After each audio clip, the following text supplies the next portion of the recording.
ওখানে আমার সাথে একজন জামাতের ছেলে ছিল। তাকে বললাম যে এইখানে আপনাদের কি অবস্থা? বলল যে আমাদের এখানে এনলিস্টেড 35,000 জামাতের লোক আছে।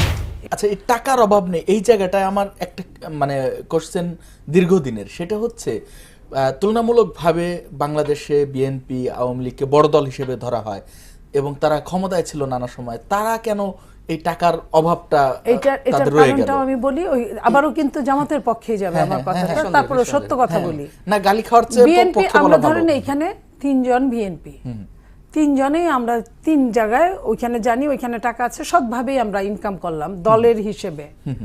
আমরা যে যার পকেটে ঢুকাইলাম ওই টাকাগুলো আমাদের, আমরা ওইখানে আর জবাবদিহিতার মধ্যে গেলাম না। জামাত আমি আরও 5-6 বছর আগে ইউরোপে গিয়েছিলাম কিছু সেমিনার করার জন্য। ওখানে আমার সাথে একজন জামাতের ছেলে ছিল। তাকে বললাম যে এইখানে আপনাদের কি অবস্থা? বলল যে আমাদের এখানে এনলিস্টেড 35,000 জামাতের লোক আছে ইউরোপিয়ান কান্ট্রিতে, এবং তারা ন্যূনতম নিম্নে 100-150 পাউন্ড থেকে শুরু করে উপরে 1,000-1,500 পাউন্ড ধরেন আপনার তাদের বেতনের 5% তারা প্রতি মাসে দেয়।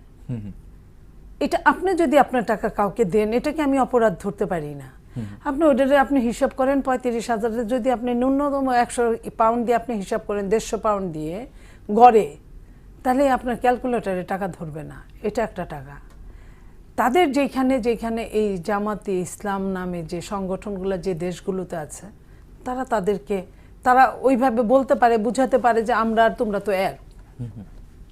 তো তারা ওইখান থেকেও একটা পায় কি ওদের এইখানে স্বচ্ছতা জবাবদিহিতা আছে, যে কারণে টাকাগুলো সব প্রাতিষ্ঠানিক অর্থে ব্যবহার হয়, আর আমার আপনার তার টাকাগুলো কিন্তু ব্যক্তিগত অর্থে ব্যবহৃত হয়।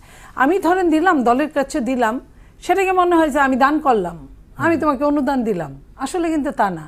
কিন্তু জামাত যেটা করবে সেটা সে যে 50টা-100টা শিশু পালতেছে, যে শিশুটা আজকে আপনার গাছ লাগাইলো 10 বছর 15 বছর পরে ফল দিবে, বিদেশ থেকে পাশ করায় আনতেছে। আপনি এখন দেখেন তাদের সব সেক্টরে তাদের লোক আছে, তাদের ওইভাবে তাদের কিন্তু আরও অনেক আগানোর কথা। ওই যে তাদের শুধুমাত্র কথাগুলো মুখের কথাটা, নইলে জামাতকে নিয়ে অন্য দলগুলোর কিন্তু স্টাডি করা উচিত আমি মনে করি। এই স্টাডিগুলো করলে আপনি ওইখানে ধরলে আপনি দল চালানোর জন্য চাঁদা নিবেন, এটার বিকল্প হয় না, আপনি নিতে পারেন অন্যায়ভাবে না, বাধ্য করে কারো কাছ থেকে আপনি নিতে পারেন না, এটা অন্যায়। আপনাকে কেউ যদি উইলিংলি দেয়, ওরা তো নিজেরা উইলিংলি দেয়। আরেকটা জিনিস যেটা করে তারা এখানে দেখবেন তাদের ছেলে মেয়েদের, তাদের লোকদের চাকরির কোনো অভাব নাই, তারা জানে কাকে কোনখানে বসাতে হবে, এবং তারা কোনো ওই উৎকোচ নিয়ে চাকরি নিয়ে দিচ্ছে তাও না। ওই যে তাদের উৎকোচটা এরকম প্রতি মাসে মাসে যে আপনার ফল দিবে, ওই ফল দিয়ে আবার তারা অন্য আরেকটা প্রতিষ্ঠান করবে, যেখানে আপনার হাসপাতাল যেগুলো আছে ওইখানে দেখবেন ওদের লোকজনের কোনো পয়সাও লাগে না। ধন্যবাদ আপনাকে। এই জায়গাগুলো আমি যদি হিসাব করি, আমি শেষ করি, এইখানে অনেক বড় একটা পার্থক্য। এই পার্থক্যগুলো যদি অন্য কেউ করতে পারে, তাদের দলেও আগামীতে কারে মনোনয়ন দিল কারে দিল না, কে বড়টা পাইলো কে ছোটটা পাইলো, এই নিয়ে কোনো মাথা ব্যথা হতো না। ধন্যবাদ আপনাকে।